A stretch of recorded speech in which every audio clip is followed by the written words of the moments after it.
En lep pozdrav, z nami je danes Robert Rolih, zelo znana oseba v svetu, v Sloveniji, pač velika oseba dejansko. Jaz bi vas, Robert, lepo prosila, pa še ena velika zahvala, v bistvu zelo veliko znanja smo v našem društvu od vas pridobili.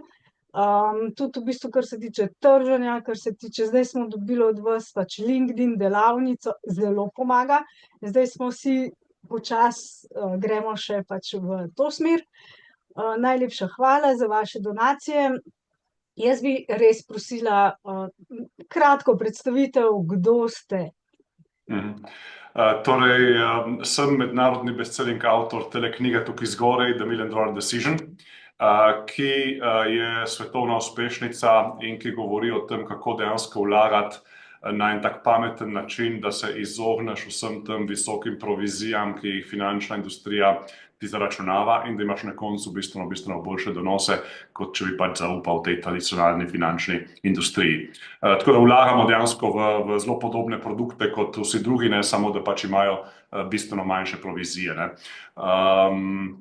Drugače pa imam stranke iz, mislim, da zdaj že 74 držav, tako da v tem mojem glavnem programu, ki se imenuje Mojster investiranja v Sloveniji, pa v tujini imamo Millionaire Money Making Machine program, torej imamo več kot 7000 članov iz 74 držav, tako da pa ogromno, bi rekel, enih pohval pa testimonialov pa vsega tega, ne, tako dejansko imamo res fantastične rezultate, ki jih dosegamo v programu.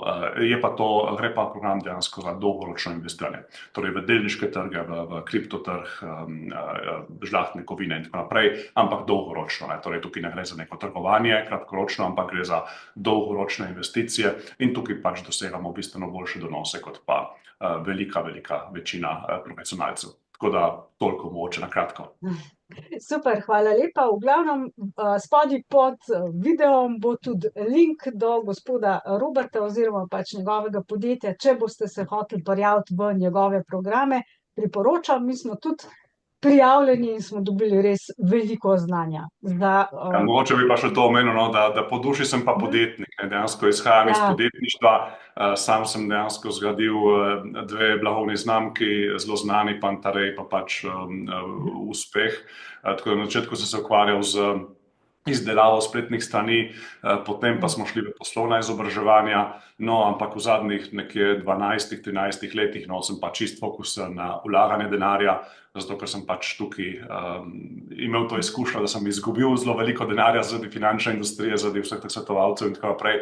Potem sem se pa sam naučil vse te podrobnosti in zdaj pač te podrobnosti in detajle delim z drugimi po svetu, no, tako da to je nekako kratko moja zgodba, no, tako da nisem nek finančnik, ne, po duši ali kaj takšnega, ampak sem podjetnik, ki dejansko je šel potem raziskovati to čudno branžo investiranja, dela z denarjem, in potem sem se pa dejansko navdušil, ne, ker sem videl, da je vse skupaj bistveno bolj enostavno, kot vsi ti, bi rekel, finančniki razlagajo, zato ker pač njim ni v interesu, ne, da bi bilo to enostavno, ne, tako da poskušajo zakomplicirati. Odlično, drugače vaša cela zgodba je predstavljena v našem prejšnjem videu, ko smo naredili z našim študentom, sta vidva naredila intervju, tako da bom dala tudi ta linka, ne, pač da si lahko celo zgodbo o vas pogledajo.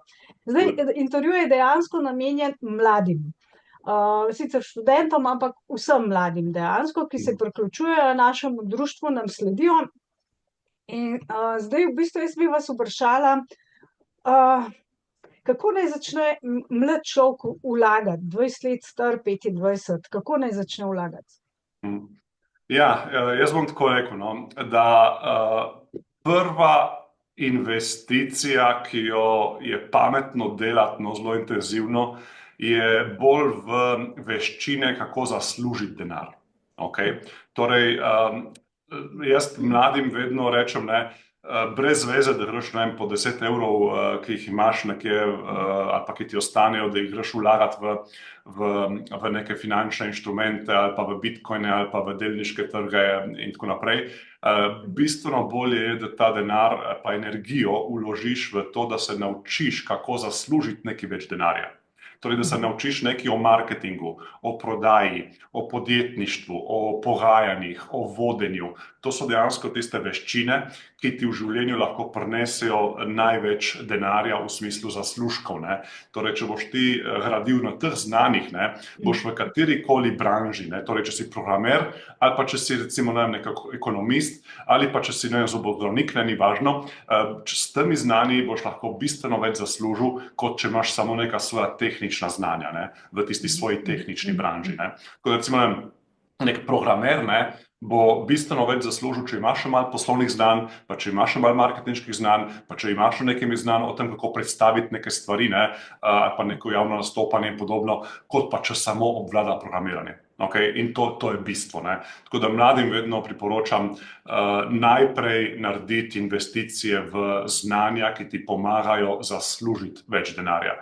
Potem pa, ko boš nekaj več zaslužil, potem pa gremo v vlaganje v vse, bi rekel, te različne finančne inštrumente, recimo, ne vem, v delniške trge, v te večje kriptoprojekte in podobno, ne. Okay. V bistvu to bi jaz zdaj navezala na to, ker mi smo začeli vlagati, kot pač poskušali smo tako majhne zneske v kripto in take zadeve. Kaj se je zgodilo? Zgodilo se je to, da se pravila hitro spremenijo in potem ne moreš ven vzeti, ker so zneski premajhni in tako. V bistvu to so naše lastne izkušnje. Če vlagaš v neke, bi rekel, nelikvidne zadeve ali pa neke manjše žetone na kriptotrgu, se ti dejansko zelo hitro lahko vse skupaj podre, ne. Tako da jaz tudi tisto, kar sem ugotovil v svoji karieri, no, je to, ne, da bolj vlagaš v neke majhne rizične zadeve, slabše je, ne. Bistveno bolje je vlagati v te velike zadeve. Tudi zdaj vidimo, recimo, ne vem, v tem kriptociklu, ne, ki smo v njem, ne. Bitcoin, prekašal vse drugo, Ethereum. ne. Ja, Bitcoin prekašal vse drugo, ne, in če si ti vlagal v neke majhne žetone, si verjetno zgubil denar, ne, a mislim, si kar dosti v minusu, če pa si vlagal preprosto samo v Bitcoin, ne, ki je največji pa najbolj znan, ne, pa si dejansko v ogromnem plusu, ne. Tako da to je ena taka stvar, no, da ne smeš iti v preveč neke rizične zadeve, neke majhne zadeve, v nek kovanček, ki ti ga ravno ni prijatelj, ne, rekel, ja, ta bo pa šel ful gor, ne, ne vem kakšen mim kovanc, ne, ali pa kakorkoli, ne, to ponavadi gre vse v nič, ne. Jaz sem 2 dni nazaj dobila od Revolut pa od N26, da zdaj, v bistvu to niso kriptoborze, to sta v bistvu prav banki. Ja. Dobila sem v bistvu, da lahko zdaj se vlaga v ETF-e pa delnice. Celo Revolut je napisal, da če nimate denarja, lahko z 1 evrom vlagate in to. Jaz sem dobila tako majčkeno pikic zaradi tega, pa bi vaše mnenje rada, ne. Ali vlagati v te, recimo preko Revoluta za 1 evro v neko delnico, ki jo on priporoča, to so Apple pa take delnice, Microsoft pa to, sem videla, da priporočajo. Mislim, zelo težko tukaj nekaj rečem, ne, ker nisem videl še teh ponudb v smislu, da ne vem, kakšne so zadaj provizije, pa kako to deluje, pa tako naprej, ker tukaj dejansko, če ti vlagaš za neke majhne zneske, to pomeni, da kupuješ neke fractional shares, ne, torej neke deleže delnic, ne, oni si dajo verjetno še neke provizije in tako naprej. Tako da, ne vem, verjetno ni to najbolj optimalna zadeva. Najbolj optimalno, recimo, če hočeš biti izpostavljen delniškim trgom, sam recimo vlagam samo v, torej večino denarja vlagam v indeksne sklade oziroma ETF-e, torej to so dejansko košarice delnic, torej ta košarica delnic preprosto kotira na borzi kot še ena dodatna delnica, ne. Samo da pač predstavlja recimo, ne vem, 500 delnic skupaj, ne.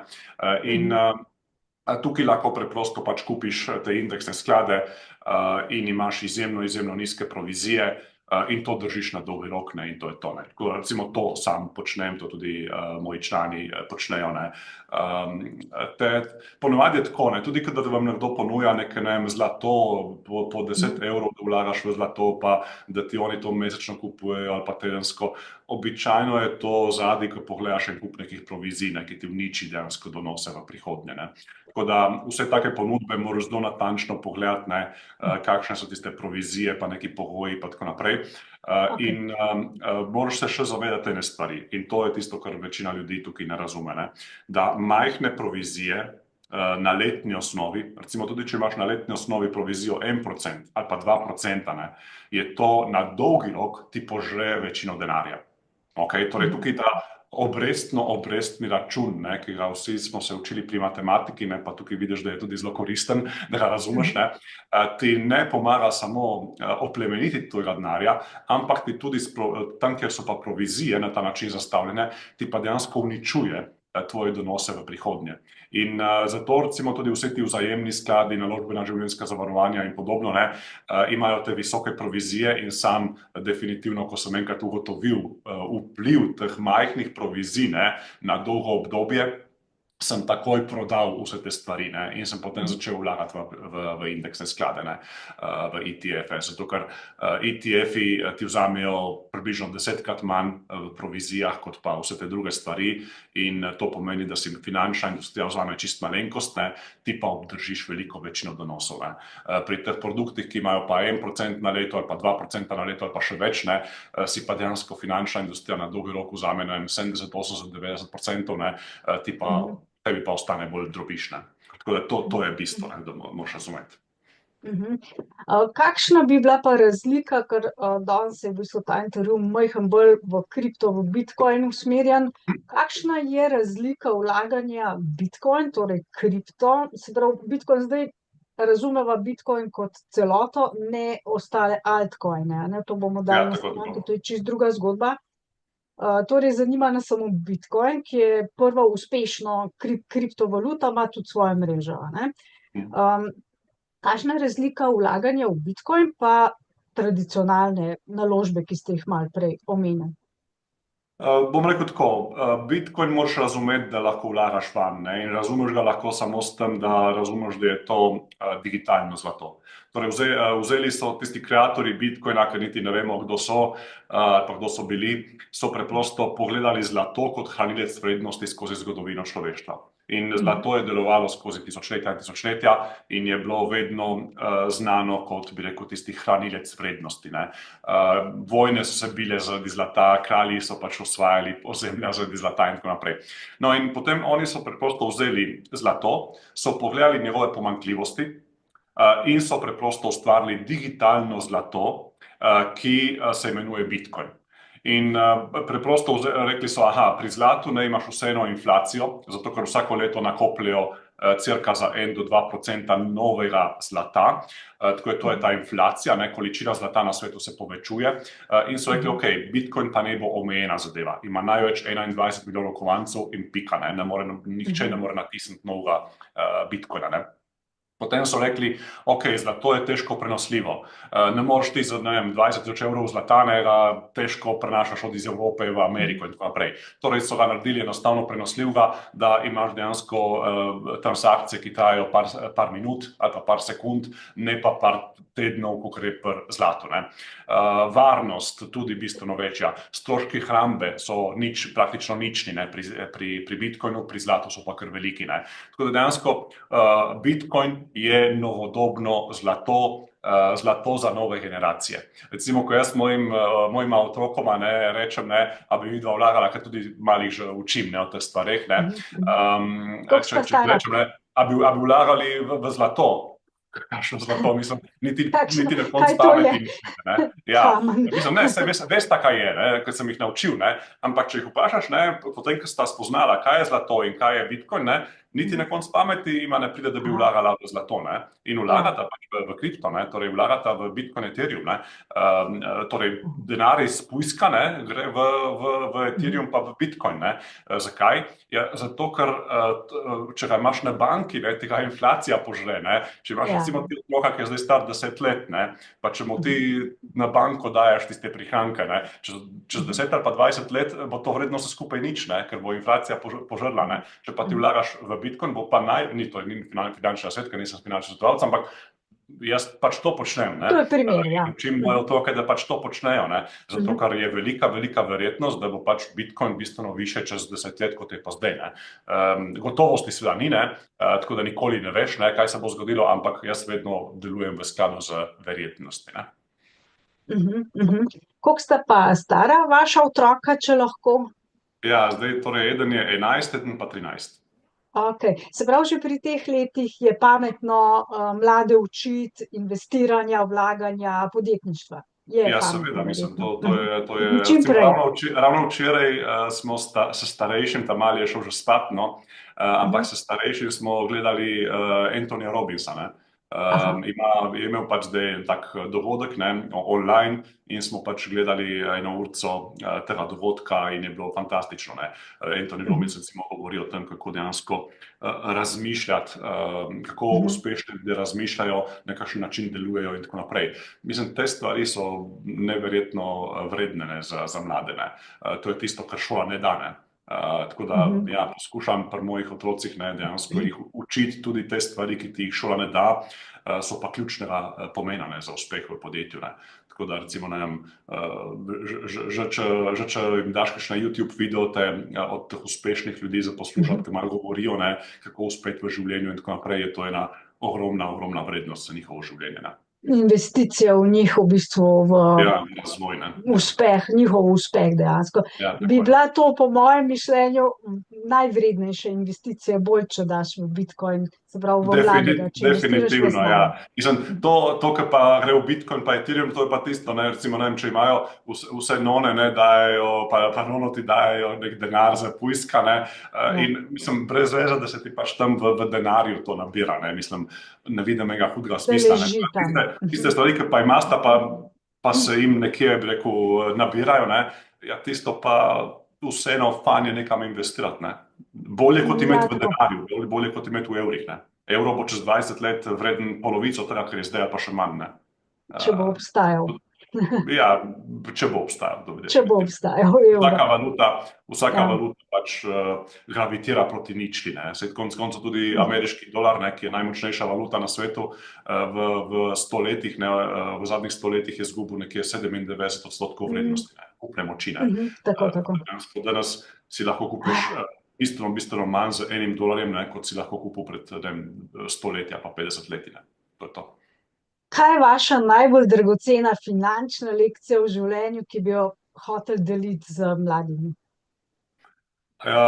Definitivno, da se izogneš vsakemu kratkoročnemu trgovanju. Na tem področju, torej, da ne tradaš vsak dan ali pa vsak teden.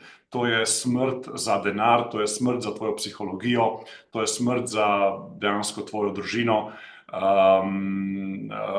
Psihološko je to izjemno naporno in na koncu še izgubiš denar.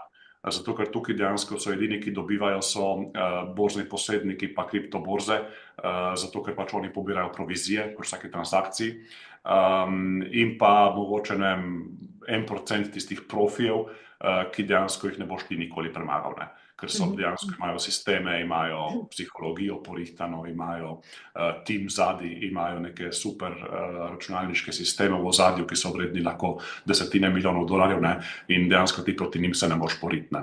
Tako da to je igra, torej kratkoročno trgovanje, da nekaj špekuliraš na kratko, da nas prodaš, mislim, da nas kupiš, čez 2 dni prodaš in tako naprej, to dejansko je smrt, ne, za tebe in za tvoj denar, ne. In sem bil tam, ne, kako to lahko povem, zato ker sem bil tam, zato ker sem tudi sam izgubil nekje več kot 40.000 evrov na ta način, na začetku moje pač kariere, ne, ker še nisem poznal teh stvari, nisem razumel te finančne igre, ne, nisem razumel finančne industrije, sem izgubil ogromno denarja. Psihološko sem bil čist, bi rekel, razsut, ne, in zanimivo je, da sem pač hodil na te tečaje, ne, v London, na najboljše kao tečaje, ne, in dejansko tam čisto vsi, ne, ki smo trgovali, nas so bile velike skupine, ne, in smo se poznali in tako naprej, smo se potem družili, dejansko vsi smo skupljali. Tako da to, edini, ki tukaj služijo, so tisti, ki kao učijo te, ne, kako boš ti trgoval, in drugi so brokeri, ne. In še ti so skupaj povezani, tako da dejansko je to ena mafija, ne. Ja, super. Robert, če bi vi sebe srečal ko ste bil star 20 let samega sebe, kaj bi si rekel zdaj? Kaj bi si rekel? Ja, definitivno, ko sem bil star 20 let, sem ravno nekje, ja, nisem še bil v biznisu, ne. Je bilo še pred tem, sem bil še tako, bi rekel, en malo bolj slab študent. Bral sem science fiction knjige cel čas, nič ni bilo kaj dosti z mene. Tako da ja, takrat bi si rekel, Robert, daj si počasi brco v ritme, pa se malo zmigaj, ne. V življenju same stvari, torej v življenju ne bodo prišle stvari same od sebe, ne bo ti padel denar na glavo, ne, ali pa bitcoin na glavo, ampak se boš mogel Samo od sebe ne pride. sam potruditi, ne si dati brco v rit, se naučiti stvari, se potruditi, iti v akcijo, in potem si lahko s tem ustvariš eno lepo življenje, ne. Če se boš sam smilil sam sebi, ne, pa delal nič, ne bo nič prišlo ven stran. Nič ne pride iz tega. Ja. Super. Ja, jaz sem imel mogoče dosti sreče v življenju, ne, da sem srečal ta pravo punco, ne, ki je zdaj moja žena, Saro, ki mi je tudi malo pomagala, da kakšno brco v rit, ne, ker sem bil mlad, ne. No, jaz bi tukaj komentirala, Ja, kot coach, v bistvu, ker pomagam ljudem, v bistvu, ki me kličejo vsak dan na linijo, v bistvu jim pomagam iz težav, in to resnih težav, a ne, od samomorov naprej, ne. Bi rekla, da to ni sreča. To, kar ste vi doživeli v življenju, ni sreča, ampak je jasna namera, a ne, ker vem, da kot mlad ste vi že bral, imel ste vizijo in jaz mislim, da je to ključno pri vas. A imam prav? Jaz sem vedno tako se videl nekako kot nek podjetnik ali nekaj v tem smislu, ne. Ampak nisem pa dejansko naredil tistih akcij, ne, da bi do tega res prišel, ne. In tukaj mi je potem pa žena brcala v rit. Ja, ja. Jaz se opravičujem, ker sem tako rekla, ampak mislim, da si bodo ljudje to zapomnili. A ne bi si ti dobil kakšne službe, mogoče tako študentske, ne, kakšne so študentske službe. Ampak pol To so čisto realne. Me je malo brcala, ne, pa šel malo iskat, ne, pa pač sem našel nekaj, ne, pa je bilo kar zanimivo. Potem me je to, kar bi rekel, pritegnilo, pa sem začel delati, ne. No, to jaz počnem s svojimi strankami. Zdaj, če nimajo takega partnerja, kot recimo ste vi imel, res čudovito ženo imate, ki vas je res pomagala, vam je, sinhrono delata, tudi opazujem vaju, ko delata skupaj v podjetju, v glavnem, to je dober zgled. Zelo lep, dober zgled, a ne, pač, ki verjetno bo tudi mladim pomagal, ki imajo tako vedno nekateri imajo vedno neke izgovore, ja, če bi ta drug nekaj naredil, pa bi pa jaz. Na koncu je vse od tebe odvisno, ne, ne smeš nikoli iskati izgovorov zunaj, ne, ali pa nekih razlogov zunaj, ne, ker dejansko je na koncu v življenju vse čisto od tebe odvisno, ne. Ker, glejte, če pogledamo na svetu, ne, imaš ogromno ljudi, ki jim je bilo vse dano, pa so zafurali življenje. Pa so pristali na drogah, pa tako naprej, so bili v bogatih družinah, vse šole možne so imeli in tako naprej, vse pogoje, pa na koncu pač padeš v drogah in tako naprej. Saj to smo že videli, recimo pri prejšnjemu ameriškemu predsedniku, ne, pa s njegovemu sinu, ne, kam je prišel, ne. In potem pa imaš ljudi, ne, ki so pa dejansko izhajajo iz zelo slabih pogojev, ne, iz neverjetno slabih družin, bi rekel, kjer so doživeli vse mogoče slabe stvari v življenju, ne. In nekateri takšni ljudje pa ful uspejo v življenju, ne. Tako da ni tukaj zunanji svet, ni toliko pomemben, ne, bolj pomemben je tvoj notranji svet, ne. Kaj sam narediš s svojimi možgani, kako ti razmišljaš, kako ti deluješ, ne, čemu ti posvečaš fokus, ne, v življenju in tako naprej, v kaj si ti usmerjen, ne, in to je tisto, kar ti potem prinese v življenju pač rezultate, ne. Tako da vse je od tebe odvisno, ne, to je tudi ena taka lekcija, ne, ki bi si jo tudi sam sebi povedal, ne, ko sem bil mlad, ne, ker ko sem bil mlad, sem tudi sam se bolj videl kot neko žrtev, ne, In enkrat, ko se vidiš ti samega sebe kot žrtev, če tega ne spremeniš, boš vedno v življenju žrtev. Ja, Se ti bo življenje že tako zastavilo, da boš vse slabe stvari doživel. Tako dejansko moraš prevzeti kontrolo nad svojim življenjem, moraš si reči, vse od mene odvisno, moraš dejansko delati na sebi in tako naprej, in potem boš kar naenkrat imel en kup sreče, en kup nekih dogodkov se ti bo zgodilo, ki ti bo prineslo neke stvari in tako naprej.